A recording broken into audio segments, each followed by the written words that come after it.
एक समय की बात है, भगवान विष्णु वैकुंठ धाम में विराजमान थे। उनके पास उनके प्रिय वाहन और भक्त गरुड़ बैठे हुए थे। गरुड़ जी के मन में एक गहरा प्रश्न उठा। उन्होंने विनम्रता से भगवान विष्णु से कहा, हे प्रभु, आप सर्वज्ञ हैं, कृपा करके मुझे यह बताइए कि मनुष्य की मृत्यु के बाद उसकी आत्मा का क्या होता है।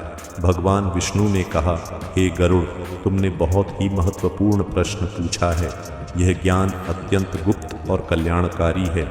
इसे सुनने मात्र से मनुष्य के पाप नष्ट हो जाते हैं। उन्होंने आगे कहा, यह संसार नश्वर है। जो भी जन्म लेता है उसकी मृत्यु निश्चित है, लेकिन आत्मा कभी नहीं मरती। जब मनुष्य की मृत्यु होती है तो उसका शरीर यहीं रह जाता है और आत्मा अपने कर्मों के अनुसार आगे बढ़ती है। हे गरुड़, यह संसार कर्मों का क्षेत्र है। मनुष्य जो भी कर्म करता है, अच्छे या बुरे, उसका फल उसे अवश्य मिलता है। जो मनुष्य धर्म का पालन करता है, सत्य बोलता है और भगवान की भक्ति करता है, उसकी आत्मा को शांति मिलती है।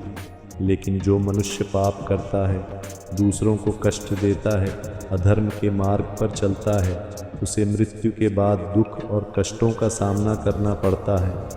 भगवान विष्णु ने कहा, हे गरुड़, मनुष्य को अपने जीवन में अच्छे कर्म करने चाहिए, क्योंकि मृत्यु के बाद केवल कर्म ही उसके साथ जाते हैं। यह ज्ञान बहुत पवित्र है। जो भी इसे सुनता है उसका जीवन सही मार्ग पर चलने लगता है। इस प्रकार गरुड़ पुराण का पहला अध्याय हमें सिखाता है कि जीवन में धर्म, सत्य और भक्ति का पालन करना ही सबसे बड़ा कर्तव्य है।